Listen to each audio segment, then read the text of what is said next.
a keynote speaker on this year's MDD concert organized on the theme My Culture, My Life. This theme is well thought of and it comes at the right time. The organizers deserve a round of applause. Thank you. The Oxford Dictionary of Contemporary English defines culture as ideas, customary beliefs, and social behavior of a particular people. Other scholars perceive culture as a group of people that share a common set of values and norms. These people may also share cultural elements like languages, rituals, food, architecture, pastimes, and so on. Ladies and gentlemen, it is so sad to note that cultural erosion is on the rise in Uganda today. This is mainly due to globalization and the inception of foreign culture by the youth, mainly via social media. It is a great dismay that acts which were considered a taboo in our native African or Ugandan culture are now looked at as fashionable. Homosexuality, for example. You all followed on social media the story of Julie Mutesasira, a famous gospel musician, mother of two, ex-wife of a renowned pastor, who divorced her husband and shamelessly got married to a fellow woman. God forbid.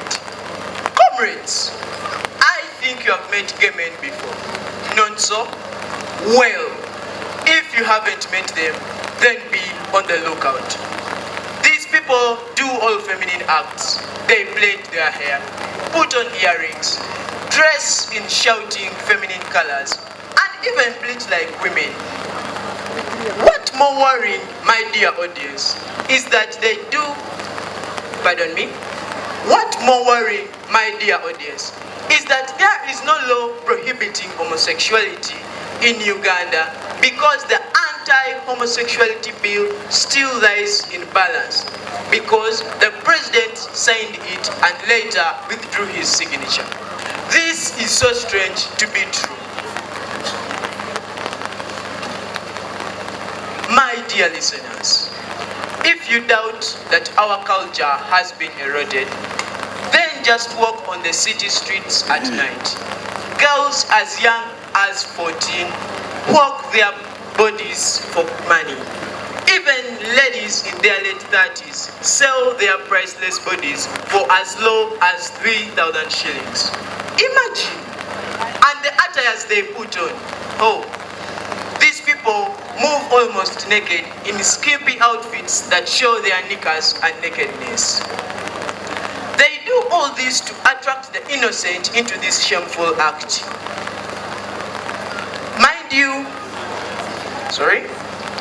our people say, Atunda yolesa yamazawa mamu. Literally meaning, the bigger the adverts, the more the sales. So, you can imagine what is on the menu for the innocent eyes to see. Mind you, some of the people that are exposed to such indecency are the young and innocent children. Are we not destined to doom? Just recently, our nation woke up to numerous adverts of the so-called Nyege Nyege show. You must have seen women dressed in short, insubstantial and revealing attires. It is disturbing, however, that such a dressed show is authorized by people from above and supported by government ministers and MPs, even after the parliament had rubbished it. This puts our nation's morals on check and leaves all straight-thinking Ugandans pondering. Does anyone care about our morals? Are we safe? No, ladies and gentlemen, we are not safe.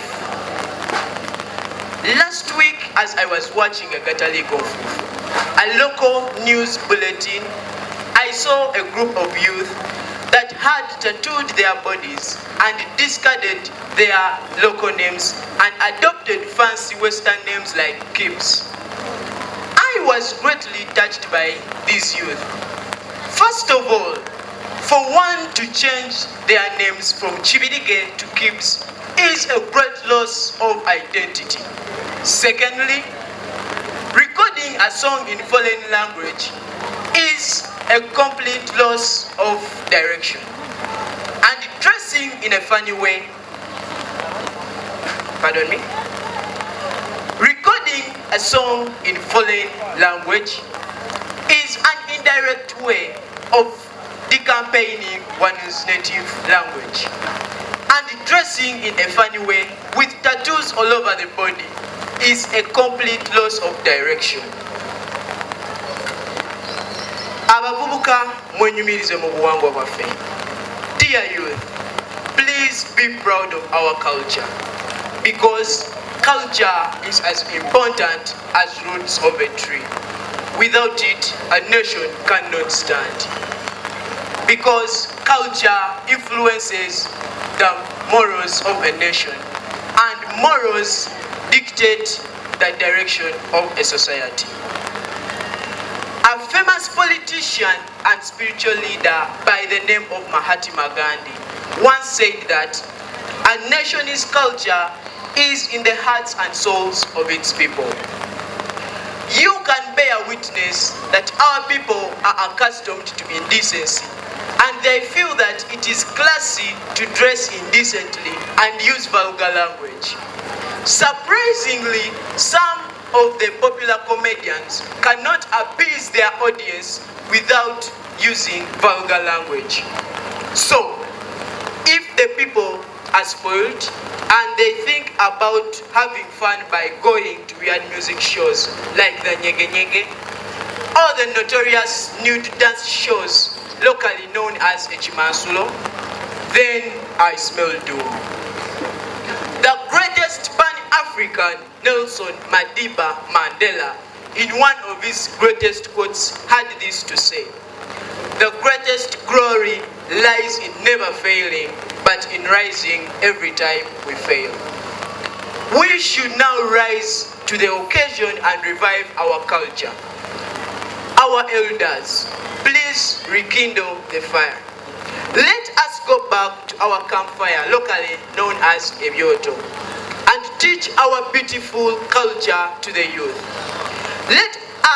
Let the youth know that kneeling to greet elders is not a backward act, but rather an act of respect. Let the youth appreciate our cultural functions like Okumanyagana, culture get-together, Echisakate, culture workshop, and let them know that all are meant to promote good culture norms and enhance good morals. Comrades, change starts with you and me. We should be the ambassadors of the cultural reformation.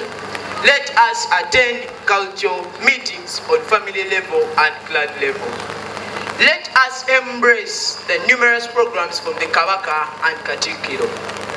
Let us communicate to our children in our mother tongues, such that they can learn them. Let us cook and eat our own meals. Let us join the cultural associations like Bagenda, Kobazambogo.